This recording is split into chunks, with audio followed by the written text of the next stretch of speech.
Ministère de l'Enseignement supérieur et de la Recherche scientifique, Université d'Oran 2, Faculté des langues étrangères, filière langue française, concours d'accès à la formation doctorale, épreuve 2, analyse du discours, durée 2 heures.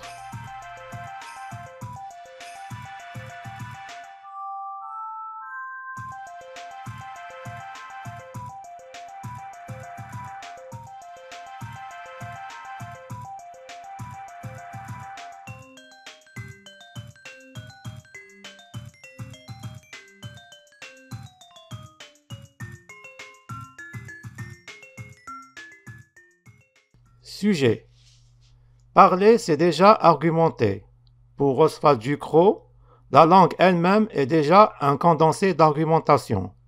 Elle n'a pas pour but de décrire objectivement le monde ou de rapporter des faits vrais, mais d'exprimer des rapports entre les interlocuteurs. Ziouffi et Ramdank, 1999. Commenter en mettant l'accent sur le pouvoir argumentatif de la langue.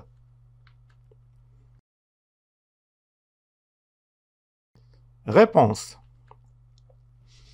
L'argumentation est une pratique sociale vieille comme l'histoire de l'humanité. Elle est considérée comme le discours destiné à convaincre de la validité d'un propos. Elle prend en compte un interlocuteur dont elle veut obtenir l'adhésion. Comment se manifeste le pouvoir argumentatif de la langue?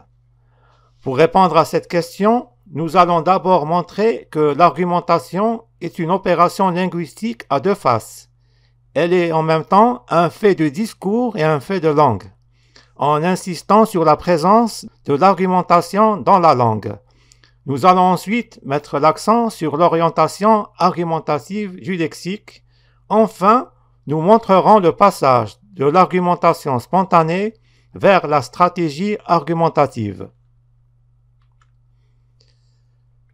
L'argumentation étant une opération linguistique, il convient de la traiter à la fois comme un fait de langue et comme un fait de discours.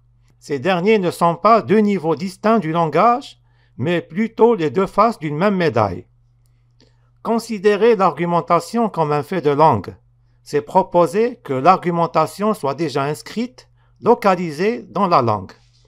Certaines expressions auraient la propriété de donner une orientation aux énoncés où elles figurent, leur conférant ainsi une visée argumentative.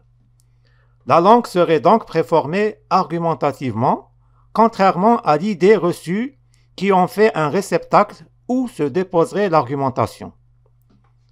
C'est pourquoi, selon Ducrot, tout énoncé est nécessairement argumentatif. Il se définit moins par son sens immédiat que par ses implications. Si les mots peuvent souvent comprendre une part d'argumentation, ce sont surtout les phrases qui méritent d'être examinées sous cet angle.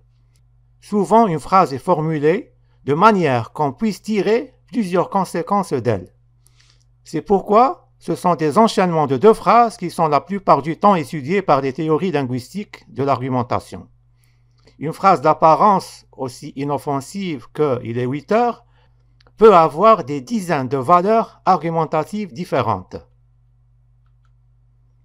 Par ailleurs, dans notre lexique, il existe des mots qui sont particulièrement adaptés pour exprimer une argumentation. Il s'agit d'adverbes ou de conjonctions telles que « mais »,« pourtant »,« d'ailleurs »,« car »,« donc », etc. L'usage de ces mots permet de donner une orientation nettement argumentative aux enchaînements entre propositions. Ainsi, la phrase « il fait beau, mais je suis fatigué » implique que de la première proposition « il fait beau », on pouvait tirer l'idée d'une promenade. En réalité, de très nombreux mots peuvent recevoir des implications argumentatives. Les expressions de quantité « peu » et « un peu » par exemple. Des deux phrases « j'ai un peu mangé » et « j'ai peu mangé », on pourra tirer des conclusions presque inverses. De la première, une conclusion de type positif.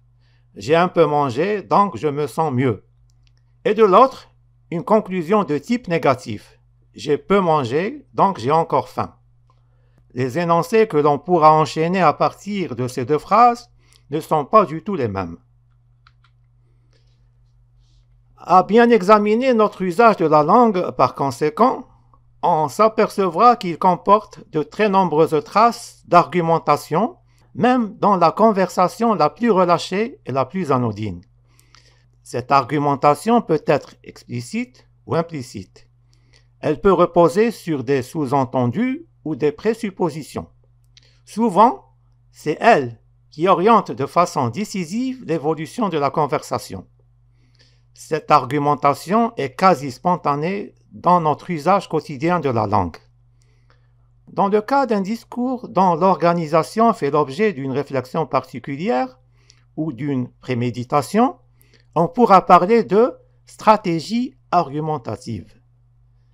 Celle-ci recouvre tous les termes ou enchaînements de termes auxquels on peut donner une valeur argumentative.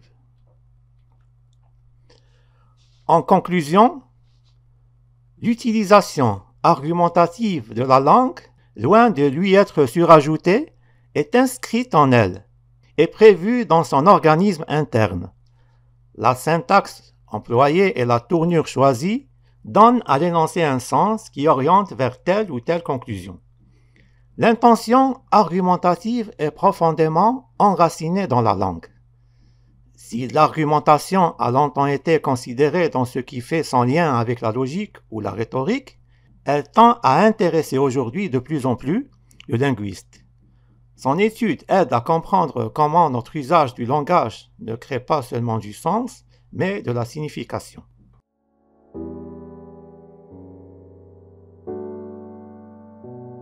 Cette dissertation est maintenant terminée. Merci de votre attention et bon courage.